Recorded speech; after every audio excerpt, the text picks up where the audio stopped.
피트 같은 경우는 장점이 있어요. 이게 피트는 모스, 그러니까 물이끼로 되어 있기 때문에 물을 가질 수 있는 공간들이 있습니다. 다공성으로 되어 있어요.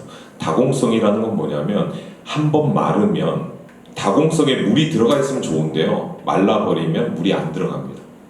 그러니까 바짝 마른 후에 물 주면 물이 어떻게 돼요? 그냥 옆으로 돌에 주는 것처럼 되는 거죠. 그러면 물을 주는데 물이 안 들어가네, 이건 문제다, 이렇게 인식할 수 있어요. 그럴 때는 어떻게 해야 되냐면 한번 마른 것에 그냥 일반적으로 물을 줘서 넣기가 좀 힘듭니다. 그래서 그때는 습윤제를 반드시 일정량을 타서 물을 주셔야 합니다. 계면 활성제인데 표면의 장력을 깨트리면서 그대로 들어갑니다. 그러니까 육묘장에서 만약에 너무 말렸다 할 때는 그냥 물을 주는 게 아니라 그 물통에다가 계면 활성제라든지 그 습윤제를 약간 넣고 물을 주면 주는 즉시에 바로 물이 들어갑니다. 다만 이제 물이 마르고 건조하게 되는 모든 과정은 상토의 문제가 아니라 환경의 문제라는 것을 다시 한번 주지시켜 준다면 그 육묘장도 충분히 이해하시지 않을까라는 생각을 합니다. 그리고 상토는 원래 원재가 이것저것 섞이면 안 돼요. 근데 한국 상토는 보니까 버터매시도 넣고 머미큘라이도 넣고 뭐도 넣고 막 이상한 거 막 넣더라고요. 넣으면 왜 문제냐면 트레이 조그만데요. 균일하게 들어가 있어야 되잖아요. 원재료가 많이 섞이면 많이 섞일수록 종류가 많으면 많을수록 균일하지 않습니다. 그래서 상토는 사실은 원재가 하나, 두 개, 세 개 넘어가면 좀 힘들다고 봐야 될 것 같아요. 여러분들하고 이야기 나눌 원재는 이 피트모스랑 그 다음 코코피트 두 가지입니다. 피트모스에 대한 이해 먼저 하고 일단 피트가 어떻게 형성되는지 좀 봐야 될 것 같은데요. 이게 물이끼예요. 물이끼. 이렇게 위에 이래 떠서 자라는 이끼인데요. 이게 이렇게 꺼집어내면 여기에서 여기까지가 뿌리, 그 다음 여기가 잎이 되겠습니다. 물이끼, 스페그넘이라고 부르고요. 전 세계에 보고된 거는 뭐 260여 종 되는데 아직 인간이 모르는 품종이 충분히 있지 않을까 이런 얘기들 하고 있습니다. 이끼 종류가 많아요. 이끼 종류가 많고 얇은 잎자들이 어디 있냐면 캐나다에서 많이 발굴이 돼요. 그러면 10,000년 전으로 한번 돌아가 볼게요. 10,000년 전으로 돌아가면 한국으로 보면은 저수지 같은 것들이 이제 형성이 되고요. 자연에서 여기에 빗물이 모이게 됩니다. 빗물이 이 저수지처럼 그냥 물이 계속 차오르는 거죠. 토마토도 살 수 없고 나무도 살 수 없고 아무것도 살 수 없겠죠. 그래서 물에 살 수 있는 물 이끼가 위쪽에서 자라게 됩니다. 가라앉은 것들이 천천히 부식되게 됩니다. 또 물이끼가 또 퇴적이 되는 거죠. 오늘날의 피트모스가 되겠습니다. 그래서 피트모스를 흙이라고 생각하시는 분들이 있는데요. 부식된 토양처럼 보이는 형태라고 보시면 될 것 같습니다. 진짜로 피트모스라면 이것이 피트모스의 본연의 성질을 가지려면 이렇게 부풀어 오는 형태의 우리가 요 위에를 걷어내고 요거를 채굴해서 오는 거거든요. 그러니까 우리가 피트모스를 채굴하는 곳을 레이지드 보그라 그래요. 그러니까 부풀어 오른 형태의 보그에서 채굴하는 게 피트모스. 멜리펜이라고 있습니다. 멜리펜은 물이 흐르는 곳이에요. 여기도 피트모스처럼 생겼습니다. 균일할까요? 안 균일할까요? 균일하지 않겠죠. 물이 흐르는 데는 물이끼뿐만 아니라 다양한 동식물들이 퇴적이 되어 있는 형태입니다. 그래서 동식물들이 퇴적되어 있는 형태니까 여기는 이식값도 있고 pH도 안 맞고 이건 피트모스가 아니라 그냥 피트라고 보시면 되겠습니다. 이거를 다 걷어내기 위해서는 중간에 이제 물을 빼야 되거든요. 배수구하고 배수를 진행하면 자연스럽게 잡초들이 자라나기 시작합니다. 피트필드에서만 자라는 잡초들인데요. 피트모스는 산도가 3.5에서 4.0이에요. 그래서 여기에서만 자라는 특정 식물들이 자랍니다. 어떻게 자라느냐의 형태에 따라서 뭐 이렇게 피트필드가 좀 다르게 보이기도 하는데 문제는 들고 오면 안 되겠죠. 그래서 한 1m 정도에서 다 걷어내면 그러니까 채굴하기 위한 준비가 끝난 거예요. 보통 이렇게 생겼는데요. 내려가서 단면을 찍은 사진이에요. 단면을 찍은 사진인데 이쪽 아래쪽이 한 10,000년 정도 돼요. 그러니까 이 중간이 7,000년에서 5,000년, 여기가 3,000년에서 2,000년 뭐 이렇죠.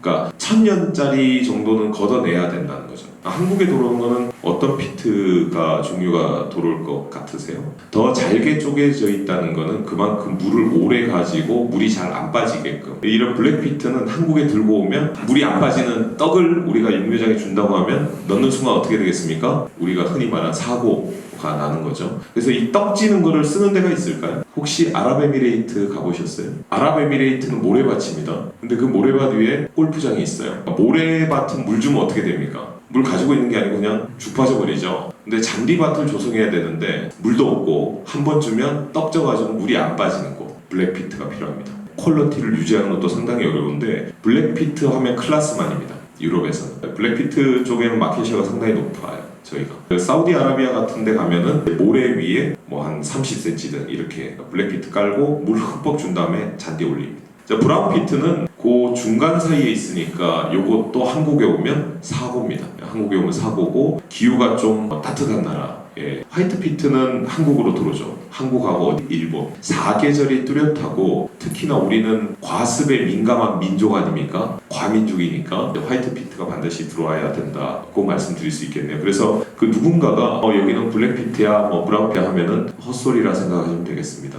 블랙피트를 쓰는 케이스가 있어요. 예를 들면 저희가 지금 늘 푸른 공원이라는 데가 있거든요. 상추 재배하는데 거기에는 블럭 형태로 만듭니다. 블럭 상토를 이렇게 찍어가지고 거기에 상추 파종하고 이거를 컨베이어 벨트 타고 나가는 데는 저희가 1년에 한두 컨테이너씩 넣어드리거든요. 늘 푸른 공원. 그런 데 제외하고 육묘장에는 이런 거 들어가면은 사고 난다. 이렇게 보시면 될 것 같고요. 자, 피트 모스를 수확하는 두 가지 방법이 있습니다. 한 가지는 표면을 이렇게 갈고리 같은 걸로 막 끓습니다. 지금 4월이니까 이제 시작했을 거예요. 막 끓은 다음에 2주 정도 말립니다. 이렇게 말라있죠. 말라있는 것을 진공 청소기로 빨아들입니다. 빨아들인 것을 이렇게 더미처럼 이렇게 쌓아 올리거든요.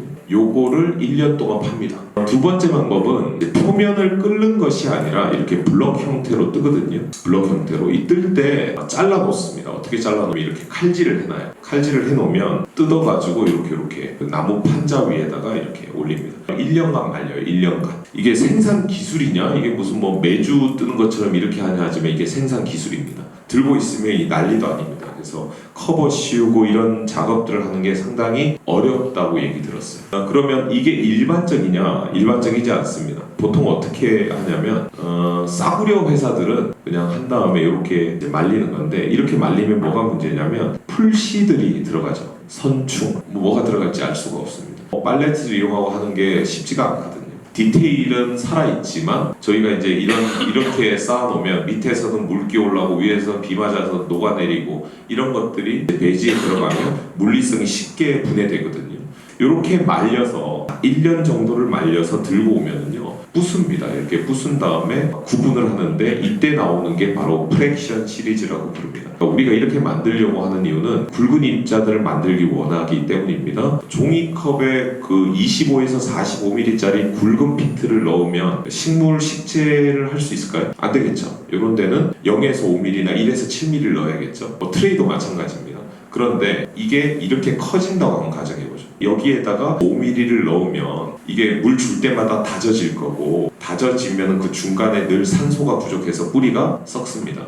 그래서 큰 데들은 큰 입자를 넣어야 되고요. 작은 데는 작은 입자를 넣어야 되는데 피트모스가 표면을 이렇게 끓는 형태로는 큰 입자를 만들기가 어렵기 때문에 이렇게 생산하신다 보면 되겠습니다. 그리고 입자별로 이렇게 스크리닝에 떨어져요. 저희가 가보면 이거 굵은 입자, 중간 입자, 작은 입자, 미세한 입자 이런 식으로 이 조합을 어떻게 썩느냐에 따라서 레시피가 나옵니다. 예를 들면은 딸기용 같은 경우는 이렇게 굵은 입자만 60% 이상 썩습니다. 이런 육묘용은 얇은 입자를 썩습니다. 그래서 겉으로 보기에는 빨간색이라고 할지라도 레시피가 다양한데 그 피트모스는 그 채굴 당시에는 pH가 상당히 낮습니다.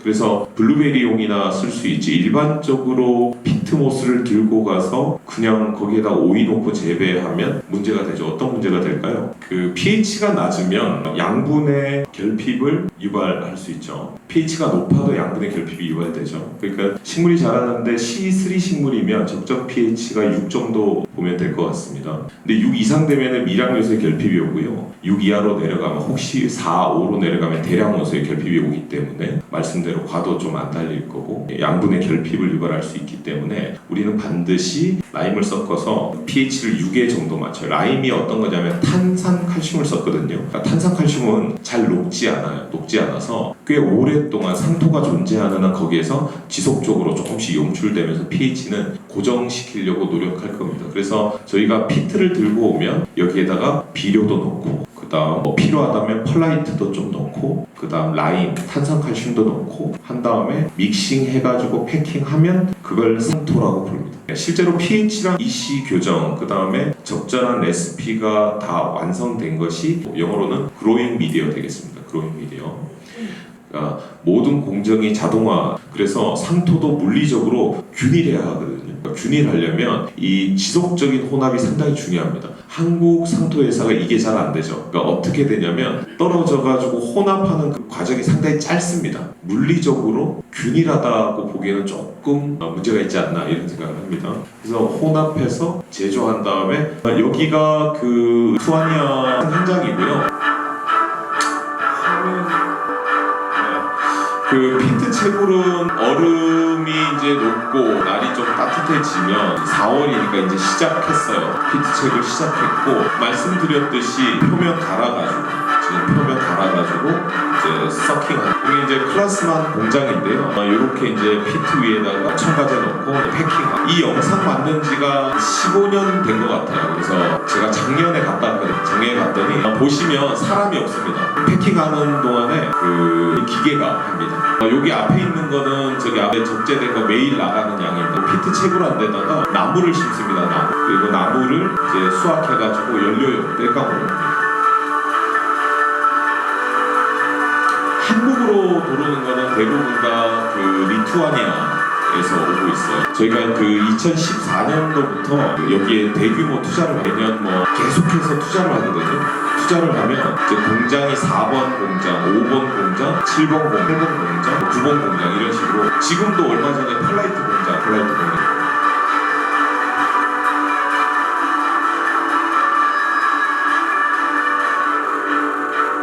여기까지가 피트모스에 대한 이야기였습니다.